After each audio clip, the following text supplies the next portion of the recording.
शनिवार के दिन जिस बालक बालिका का जॉब नहीं लग रहा हो, जगह जगह पहले करते थे जॉब, अब छूट गई, 2 साल हो गए, 3 साल हो गए, सर्विस नहीं लग रही हो, बहुत प्रयास कर लिया हो, तो महाराज शनिवार के दिन काली तिल्ली को पीस कर उसको जल के पात्र में डालकर अपने घर के मटका परिंडा पितरों का जो स्थान होता है, जलाशय होता है, उसके पास में एक पात्र में रख दीजिए।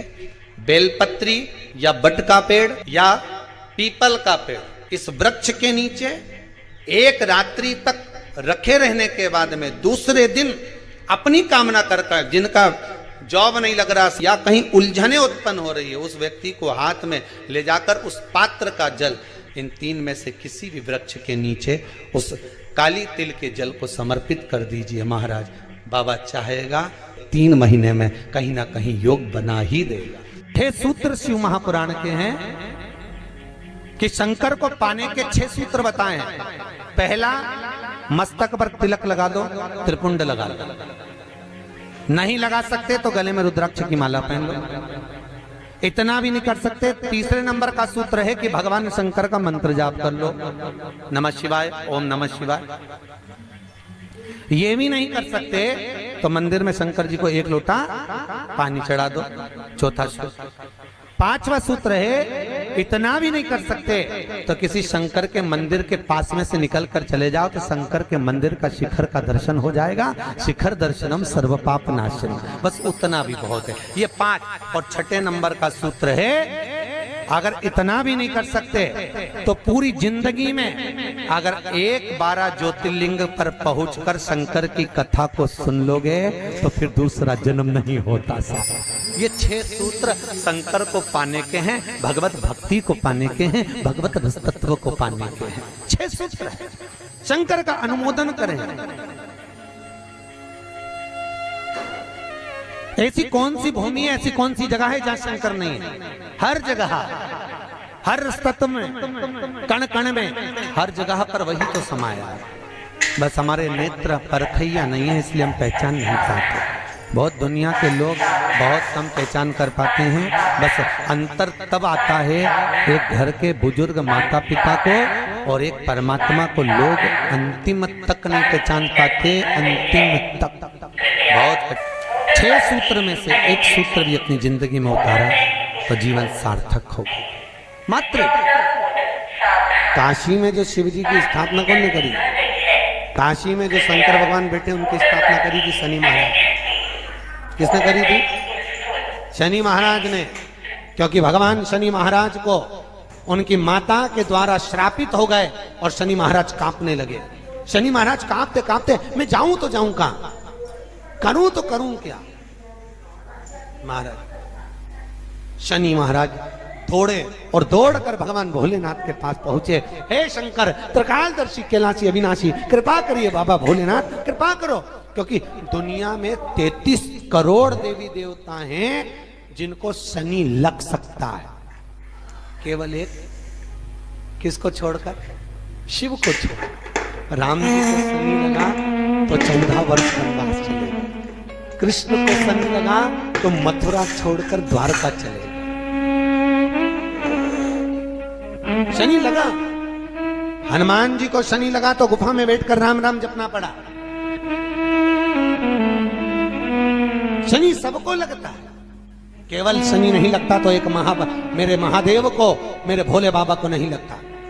शंकर के पास में शनि आ गए। शनि ने आकर कहा, भोलेनाथ कृपा करिए बाबा, मैं बड़ा कष्ट में हूं, मैं करूं क्या?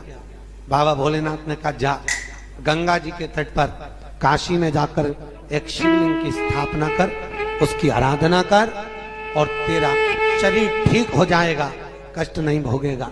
शनि महाराज ने काशी में जाकर शिव जी की स्थापना करी।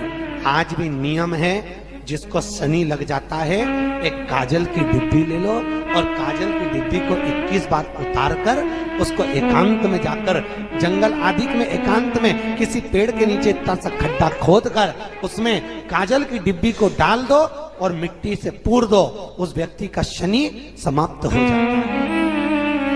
काशी विश्वनाथ का नाम लेकर काजल की डिब्बी को 21 बार उतार कर अगर काशी विश्वनाथ का नाम लेकर शनि वाले व्यक्ति को अगर पेड़ के नीचे दबा दे, शनि समाप्त, शनि उसको परेशान नहीं कर सकता। और एक एक संहिता भगवान शंकर को समर्पित है। भगवान जैसे श्री हनुमान जी महाराज से जब राम जी राजा बने सब प्रसन्न दिख रहे थे। सुग्रीव प्रसन्न थे, विभीषण प्रसन्न थे, राम जी प्रसन्न थे। तो माता सीता जी ने पूछ लिया कि ये केवट इसलिए प्रसन्न है क्योंकि निषादों का राजा बन गया, सुग्रीव इसलिए प्रसन्न है क्योंकि किष्किंधा का राजा बन गया, विभीषण इसलिए प्रसन्न है क्योंकि लंका का राजा बन गया, आप इसलिए प्रसन्न हो कि आप अयोध्या के राजा बन गए। पर हनुमान क्यों नाच रहा है? हनुमान को क्या मिल गया जो इतना प्रसन्न होकर नाच रहा है?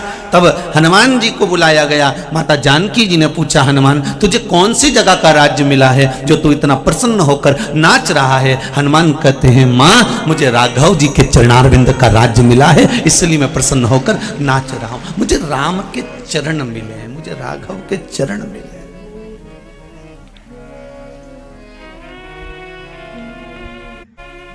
पवन तनय संकट हरण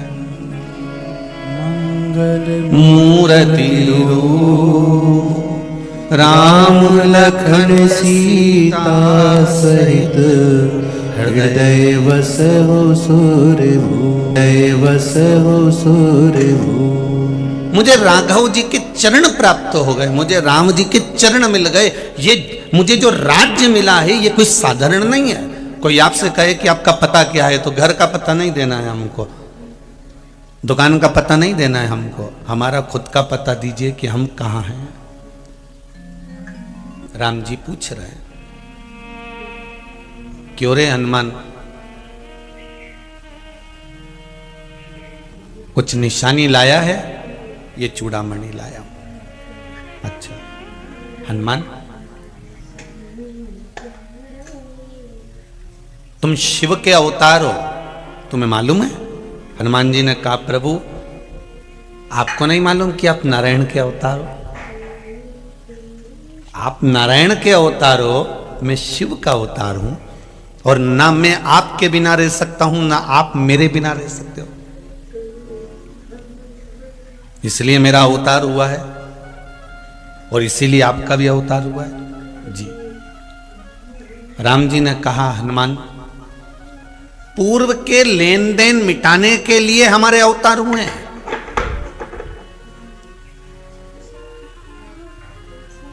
हमारे पुराने जो लेन देन है ना उसको मिटाने के लिए हमारा यह अवतार हुआ है। और राम जी महाराज हनुमान जी से कह रहे हैं, ये सारे जितने बने ये सब कर्म के दंड के कारण बने हैं।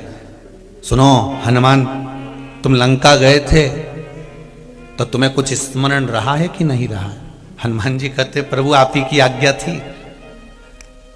जब आपने मुद्रिका निकाल कर दी, राम नाम लिखी मुद्रिका मुझे मिल गई, उस मुद्रिका को मैंने मुख में रख लिया, क्योंकि राम नाम अगर जिह्वा पर है, मुख में है, तो ऐसा कोई काम नहीं जो पूरा नहीं हो सकता, इसलिए मैंने उसको मुख में रखा, मैंने राम। फिर हनुमान जी कहते हैं, मैं लंका जाते समय सब जगह देख लिया, और देखने के बाद मुझे एक पत्थर दिखाई दिया, शिला दिखाई दी, मैं उस पे चढ़ गया। तो राम जी ने पूछा, तूने उस पत्थर को पहचाना कैसे कि इसी पे चढ़ना था?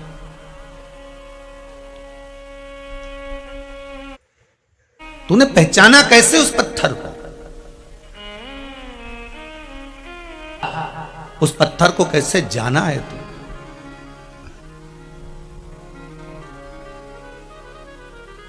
कैसे पहचाना? हनुमान जी ने कहा, जो मुख में राम था, केवल मुख में राम नहीं था, ये मुद्रिका जो राम नाम की मुख में थी, अगर राम हमारे जिह्वा पर है तो ये 3.5 करोड़ रोम छिद्र में राम समाहित है। बस वही राम ने बता दिया कि इस पत्थर पर चढ़ना है, तो पत्थर के पास तू गया। हाँ, फिर क्या हुआ?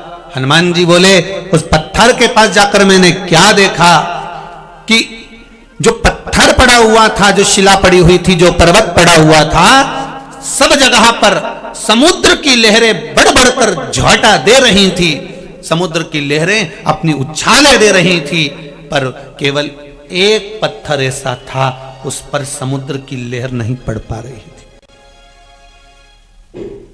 उस पे समुद्र की लहर नहीं जा रही थी।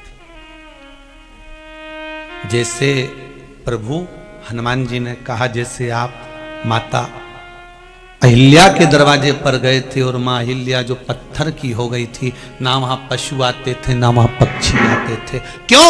जिसको श्राप लगा होता है उसके पास में कोई नहीं आता। ये हमारे कर्मों का खेल है महाराज जी। आपके पास में धन होगा, दुनिया आपकी होगी। आपके पास में संपदा होगी, दुनिया आपकी होगी। आपके पास में वैभव होगा, दुनिया आपकी होगी। और जब आपकी दुख की घड़ी आएगी, जब आपकी तकलीफ की घड़ी आएगी, जब आपके जीवन में कष्ट आएगा, जब आपके जीवन में रोग आएगा, जब आपके जीवन में बीमारी आएगी, जब आपके जीवन में थोड़ा सा दुख तकलीफ आ गई, जो अपने थे वो भी साथ छोड़ देते, जो वो भी साथ छोड़ देते।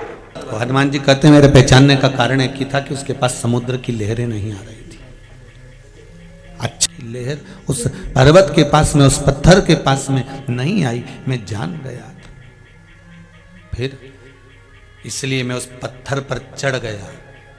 राम जी ने कहा, हनुमान तुम उस पत्थर को पहचानते हो? हनुमान जी बोले, प्रभु बस यहीं तक जानता हूं कि समुद्र की लहर उसके पास नहीं पहुंची, इसलिए मैं उस पर चढ़ा। ओ राम जी ने पूछा ऐसा क्यों करा? हनुमान जी बोले, आप ही ने तो कहा था कि मैं आया, बीच में मुझे निषाद मिला। एक केवट एक साइड में बैठा हुआ था, बाकी के सारे निषाद पास में खड़े हुए थे, सारे निषाद नजदीक में खड़े हुए थे, सारे केवट पास में थे। तो तुमने क्या करा प्रभु? आखिरी में जो बैठा हुआ था उसको बुलाया, एक केवट तुम आओ, राधे, एक केवट तुम आओ, एक केवट तुम पहुंचो उस। और केवट को जब बुलाया तो केवट आया। केवट ने एक ही बात की, मेरी नाव जो है नीचे से उसमें एक छेद हो गया है तो उसमें पानी भरा जाता है, मेरी नाव में बिठा लूं, बस एक काम करवा लो कि तुम पाँव धुलवा लो। राम जी की ये बात हनुमान जी के मन में थी कि उनने भी एकांत में पड़े हुए उस केवट का उद्धार कर दिया था, तो क्यों ना मैं जाते जाते इस पत्थर का उद्धार कर जाऊं, इसलिए मैं उस पर चढ़ गया। तुम उस पत्थर को पहचानते हो? हनुमान जी ने कहा नहीं पहचानता था, पर पहचान गया क्योंकि समुद्र की लहरें नहीं आ रही थी उसके पास में, इसलिए मैं उस पर चढ़ गया था। जानते हो वो कौन है? राम जी ने जब पूछा, हनुमान ने कहा मैं नहीं जानता। राम जी ने उसी पल कहा, हनुमान वामन अवतार जब मैंने लिया था, मैं वामन अवतार लेकर जब राजा बलि के दरवाजे पर भिक्षा मांगने गया था, दरवाजे पर भिक्षा मांग रहा था, राजा बलि के द्वार पर मैं भिक्षा मांग रहा था। राजन भिक्षाम देहि, राजन भिक्षाम देहि। राजा बलि जो धर्मात्मा था राक्षस, था असुर, पर धर्म उसके भीतर था, क्योंकि प्रहलाद के वंश का था, इसलिए दान धर्म पुण्य करना जानता था। 98 यज्ञ राजा बलि कर चुका था, 99 वाला यज्ञ चल रहा था, और मैंने जाकर उसके दरवाजे पर भिक्षा मांगी थी। फिर वामन भगवान का रूप रखकर मैं गया था। भगवान राम कहते हैं मैं वामन भगवान बनकर गया था। फिर प्रभु क्या हुआ ये तो बताइए। तब भगवान कहते हैं जब मैं उसके यहाँ भिक्षा मांगने गया, तब मैंने उसके द्वार पर जाकर आवाज लगाई। द्वारपालों ने जाकर राजा बलि से कहा। राजा बलि दौड़ के दरवाजे पर आया कि ब्राह्मण का बालक आया है, मैं उसको भिक्षा दे दूं। पर मैं जैसे ही दरवाजे पर पहुंचा तो वामन भगवान ने कहा, राजन भिक्षा चाहिए। राजा बलि भिक्षा चाहिए। मैंने जब राजा बलि के दरवाजे पर आवाज लगाई भिक्षा मांगने के लिए, तब राजा बलि मुझसे कहते हैं, प्रभु भिक्षा चाहिए? हाँ तो ले लो जो चाहिए आपको। भगवान बोलते हैं संकल्प छोड़ना पड़ेगा, संकल्प छोड़। फिर राजा बलि उस समय पर अपने बेटे को आवाज लगाए, जे जे बेटे को आवाज लगाई राजा बलि, जे जे। राजा बलि ने अपने पुत्र को आवाज लगाई, बेटा दौड़ कर आया, पिताजी बोलिए क्या बात है, क्या बात है बोलिए।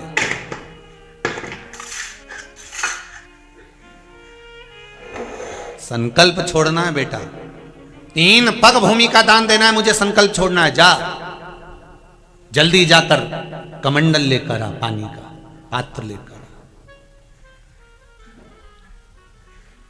बेटा खड़ा रहा। खरगोन की कथा याद करो, उसमें एक बात कही थी, जब बेटा नहीं गया खड़ा खड़ा देखता रहा। क्यों? क्योंकि शुक्राचार्य जी ने कह दिया था, राजन ये जो दरवाजे पे खड़ा है ये बामन का छोरा नहीं, वो नारायण दरवाजे पर खड़ा है, अगर दान दे दिया तो सब कुछ चले जाएगा। बेटा नहीं हिला, बेटा खड़ा रहा। अब ईमानदारी से बोलो, जमीन किसकी थी? राजा बलि की कि राजा बलि के बेटे की? बोलते जाओ जरा, किसकी थी? राजा बलि के बेटे की? राजा बलि की। जायदाद किसकी थी? राजा बलि की। दौलत किसकी थी? राजा बलि की। सत्ता किसकी थी? राजा बलि की। राजा कौन था? राजा बलि। पर बेटे से कह रहा जल्दी जा और कमंडल का जल लेकर आ, मुझे संकल्प छोड़ना है। बेटा नहीं गया, बेटा गया ही नहीं। जब 2-4 बार कहा जाओ जल्दी जाओ, मुझे संकल्प छोड़ना है। कई बार हमने देखा है बूढ़ी बूढ़ी मातर कमंडल लेकर आओ, राजा बलि का पुत्र बहुत बार कहा नहीं गया, 8-10 बार कहा तब राजा बलि का पुत्र गया, अंदर गया, निकलकर बाहर नहीं आया। 3 घंटे तक बामन भगवान राजा बलि के दरवाजे पर खड़े होकर आवाज लगाते रहे, राजन भिक्षाम देहि। राजा बलि कहता है मेरा बेटा गया है, अभी लेकर आता होगा जल, मैं संकल्प छोड़ूंगा। मेरा पुत्र गया है, अभी जल लेकर आएगा, मैं दे दूंगा। यही त्रिनेत्र शिव महापुराण की कथा है, जिसका एक नेत्र कहीं से लेकर सम्मुख तक आए। जाओ, मेरा बेटा गया है, अभी लाएगा तब मैं दूंगा, अभी मेरा बेटा गया।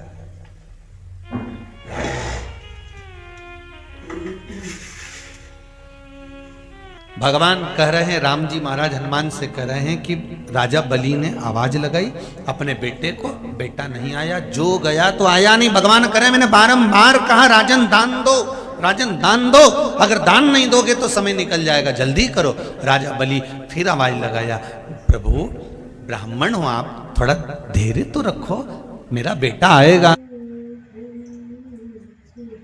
नहीं है, गुरु शुक्राचार्य जी कह रहे हैं, गुरुदेव कह रहे हैं कि अगर दे दिया तो सब चले जाएगा।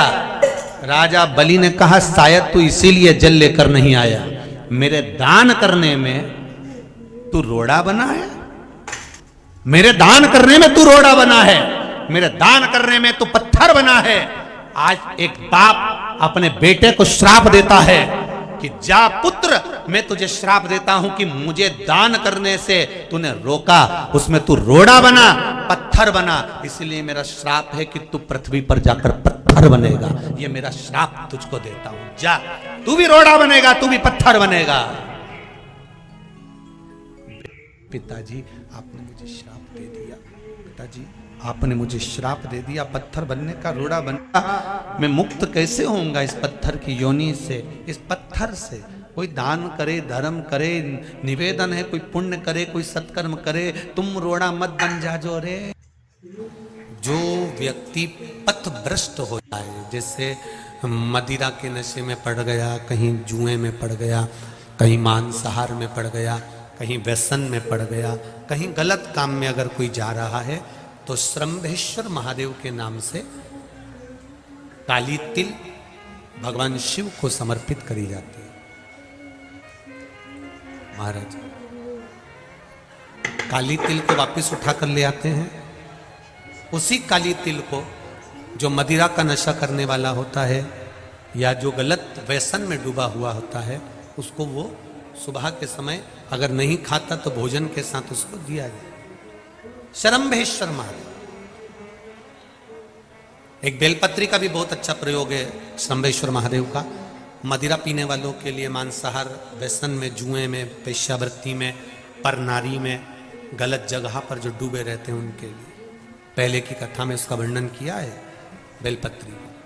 श्रम्भेश्वर महादेव, एक बार सब बोलेंगे, कौन से महादेव? श्रम्भेश्वर महादेव। फिर जम के बोल लो एक बार, श्रम्भेश्वर महादेव। जब हमारे घर में क्रोध बढ़ता है या कोई गलत कार्य में जाने लगता है तो श्रम्भेश्वर महादेव का हमें शरणागति लेना चाहिए, श्रम्भेश्वर महादेव का पूजन करना चालू कर देना चाहिए। कई लोग कहते हैं महाराज जी ये श्रम्भेश्वर महादेव का मंदिर कहाँ मिलेगा, हम कहाँ पूजन करने जाए? कहीं नहीं जाना, तुम्हारे घर के पास में जो शंकर जी का मंदिर है वहीं जाओ, उसी देवालय में, उसी मंदिर में जाओ, श्रम्भेश्वर महादेव के नाम से जल चढ़ाना प्रारंभ करेंगे। वो जल जो गलत संगत में पड़ा हुआ है उसका आचमन कराना प्रारंभ करेंगे, अपने आप उसकी धीरे धीरे बुद्धि सुधरना प्रारंभ हो जाएगी। ऐसा श्रम्भेश्वर महादेव का है। कुछ स्थान हमारे यहाँ पर बड़े सुंदर सुंदर स्थान निश्चित किए गए हैं, जैसे कैंसर आदि के मरीज के लिए हम लोग पहले भी कहते हैं कि त्रिजुगी नारायण का जल बड़ा महत्व रखता है। जिसका शरीर या जिसको एक पत्र आया है कि किसी को मिर्गी का झटका आना चालू हो गया था। अब पत्र ढूंढेंगे तो समय थोड़ा लग जाएगा, जिसने लिखा है उसके स्मरण में होगा। जिसने भी लिखा होगा कि बीमारी के चलते चलते फिर मिर्गी आना चालू हो गई।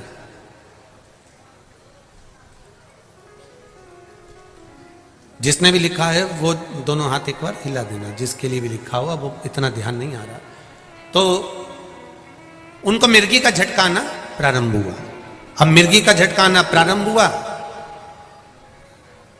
कई महीने निकल गए, मिर्गी के झटके बंद नहीं हो रहे।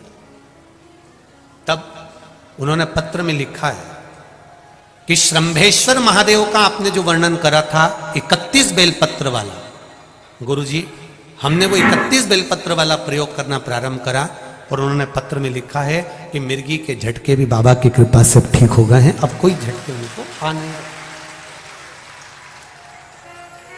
श्रम्भेश्वर महादेव का जो वर्णन है, श्रम्भेश्वर महादेव का जो गुणगान है, ये कोई साधारण नहीं है।